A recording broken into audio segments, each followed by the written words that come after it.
Kelly McCann is one of the world's leading experts on close combat, counterterrorism, anti-terrorism, and all aspects of security. I've had the honor of knowing Kelly for literally decades and have tremendous respect for him. I'm also extremely happy that he designed the Spyderco Canis for Spyderco, that we were able to bring this to fruition as a project at Spyderco. The Canis actually has an interesting developmental history. So when I first learned of Kelly was back in the mid-1990s. I was working for Paladin Press as their video production manager, and Kelly was doing a lot of work under the pseudonym Jim Grover. So he was still working, doing a lot of work for the government, so all of his public domain information was under the Jim Grover name. And he had done a number of videos on combative shooting, saw those videos, and I knew that they would be a good fit for Paladin. So I reached out to him, established a relationship, and long story short, eventually convinced Kelly to do his original videos with Paladin. I was the videographer, the editor, producer, and director for the vast majority of the videos that Kelly did with Paladin during that time frame. Also got to have some great insights into Kelly's thought process on combatives and his thought process on knife design. Fast forward a few years, I was working for Blackhawk Products Group and managing both Masters of Defense and Blackhawk blades. And during that time, I remembered some of my conversations with Kelly, and I reached out to him and I said, hey, would you be interested in bringing some of those knife ideas you had to fruition with Blackhawk? Specifically, they became his Crucible series. So this is the Crucible folder. This is actually the first prototype of the Crucible folder that I personally made. And we also did a folding trainer version of this and a fixed blade version as well. And during that time, talking to Kelly about his philosophy of knife design, he was very much a fan of Bob Casper's work. So Bob Casper was the founder of the Gongho Chuan Association, a historian as far as military combatives, and he and Kelly worked very closely together. Their approach to knife tactics really favored the idea of kind of a spear point blade, something that was thrusting oriented where you could thrust with lots of power, and essentially taking kind of a traditional military fixed blade design and adapting that to folding form. So the Crucible folder, the Crucible fixed blade, they were the same basic format. So what you see is a spear point blade. The handle design, nice meaty handle, and what you see is that the handle is designed to bracket the hand. So what you have is kind of an index finger choil up front that gives you a nice functional guard. You also have a pinky hook back here. So when you grip this, literally it places your hand right in the middle of the grip, and there's no room for this to slide forward, slide backward. It also allows you to orient the plane of the edge very easily because the plane of the blade, the nice flat handles orient that plane very nicely. Again, from the blade design standpoint, very much a fan of a spear point blade. What that does is it puts the point of the blade on center line, gives you a very strong point with lots of meat behind it, and it really favors thrusting tactics. So when you thrust, it not only orients very well, but it also allows you to, again, have that strength. So if you don't hit soft tissue, if you happen to hit bone or hit some other object, it's going to be stout enough to stand up to that. During the time that we were working on these projects, I actually produced this prototype, crafted this prototype, and went out to visit with Kelly, visited with him in his home, and during that visit, I also gave him one of these. So this is a first generation Yojimbo design. This was my second design with Spyderco. And Kelly was very curious about my take on knife combatives and specifically why I chose a Wharncliffe blade pattern. So with the Wharncliffe, what you have is a perfectly straight cutting edge. And when you think of the human arm moving in an arc, what this does is it allows you to have the arm move in an arc, but you always cut with increasing pressure all the way to the tip.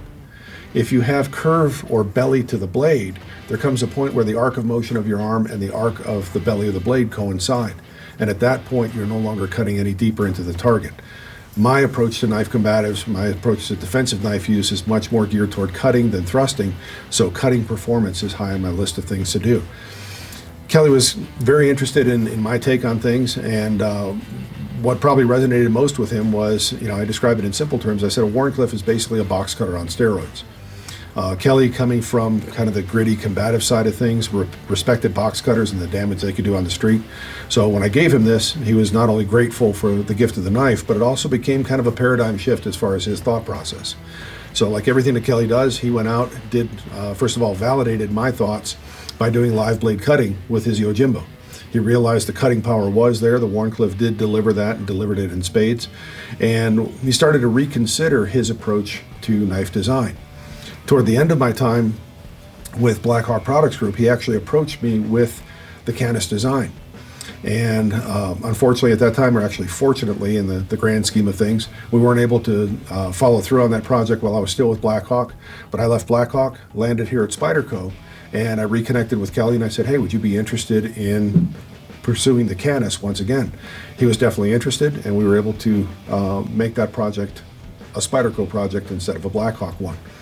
So what you see here is Kelly's thought process as far as taking that Wharncliffe design and reinforcing the point is basically what it's all about. Again, he's very thrusting oriented, so what you see is the straight cutting edge of a Wharncliffe, but you notice that the bevels are very short, so it's short hollow ground bevels. And what that does is by shortening the bevel, you end up with thickness and a lot more meat in the spine portion of the blade. It literally lowers the kind of the center line of the blade to the top of that blade bevel. Also uses hollow ground bevels. So with hollow ground bevels, what you're able to do is still get a very thin behind the edge thickness that makes the knife very sharp, but again emphasizes that strength. The most unique characteristic of this blade is the mid-blade swedge. So swedge is basically an unsharpened bevel. So you see this is on both sides here. There's no sharp edge here, but what this does is it reduces the weight of the blade somewhat, but it also reduces the friction of cutting through a particular target. So what ends up happening is when you're cutting, you kind of have that increasing resistance as you're approaching the top of the grind line, and then essentially the bevel on the backside, that mid-blade swedge, becomes the downhill side. So very similar to a samurai sword where you have kind of that diamond-shaped cross-section. You have increasing resistance until you get to that crest. Once you hit that ridge line, then everything falls off from there. What that does also is it ensures that the tip of the blade remains full thickness. So what you have is that full thickness tip right here that gives it additional strength. It also brings the thickest portion of the blade down closer to the edge, again because of those short blade bevels, and just reinforces the entire structure of the point. So what you get is literally the best of both worlds. You've got that long straight cutting edge that cuts with the power of a Wharncliffe, and you have the tip strength that Kelly prefers for thrusting-oriented tactics. Kelly is also a fan of the saber grip. So I'm a big fan of what I call the Filipino grip, with the thumb on the back of the blade here, extending that thumb forward. What Kelly likes to do is to draw the thumb back to a saber grip. So when you see that from this side, you see the thumb being drawn back here, you kind of cam the wrist forward, and that orients the point of the blade for thrusting tactics. In order to have a good solid purchase for that thumb, he included a section of jimping here. So what you have is jimping that actually bridges from the handle to the blade. So there's jimping on the thumb rest of the blade as well as the top portion of the handle here. The handle scales are peel ply textured carbon fiber with the G10 laminate. So what you have on the top layer is peel ply textured carbon fiber, G10 below that, and what it gives you is something that has a nice subtle texture that enhances your grip, but it's not so coarse that it's going to be harsh on your hands or that it's going to tear up your pockets if you draw the knife frequently. The lock mechanism is a compression lock. So Spyderco's tried and true compression lock.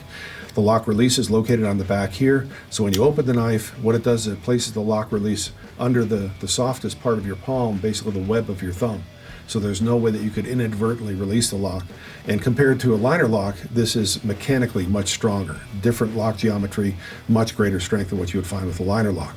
It also allows you to have an open back construction, so you have a very open construction style. That reduces the weight of the knife, keeps it very easy to clean. And what you'll also see from this perspective is that those stainless steel liners that form the structure of the knife's handle, those are also nested within the scales. That keeps the entire handle very slim, very pocket friendly. As far as carry goes, it's a 4-position pocket clip. So what you have is tip up, tip down, left or right side carry. Kelly is very much a fan of tip down carry. So when he draws the knife this way, and then what he does, he actually uses what's called a marble shooter opening. So if you think of old school shooting marbles and playing marbles that way, what he wanted to have was the trademark round hole for the blade, have that high enough so that you have a really good leverage point. So when he would open the knife, you have a very rapid opening with that marble shooter. Typical Spyderco style, we would simply use the straightforward thumb opening. Either one works perfectly well, but again, that suits Kelly's preferences. I'm much more of a fan of tip-up carry, so when I reach into the pocket, I want to make sure I can draw the knife, be able to open the knife without having to reposition my hand at all. I'm right on that hole, and I also have enough extension of my thumb to be able to open the blade in one continuous motion. You'll also find that this has a lined lanyard hole, so for people who prefer lanyards and fobs, you can also include that as far as your carry of the knife. But no matter how you choose to carry the knife, it will literally suit your preferences. So left or right side, tip up, tip down, doesn't really matter. So when you look at Kelly's work, first of all, he's one of the most impressive, most talented, most knowledgeable and skilled people I've ever worked with. His decades of operational experience in the special operations world are clearly reflected in the Canis. And what's really impressive about it is when you have somebody who has a very strong acumen as far as their knowledge of combatives, but still having an open mind to continue to learn and be a constant student, that says a lot about Kelly's approach to knife design. So I was very honored to work with him on the Crucible. I'm even more honored that he chose to work with Spyderco on the Canis.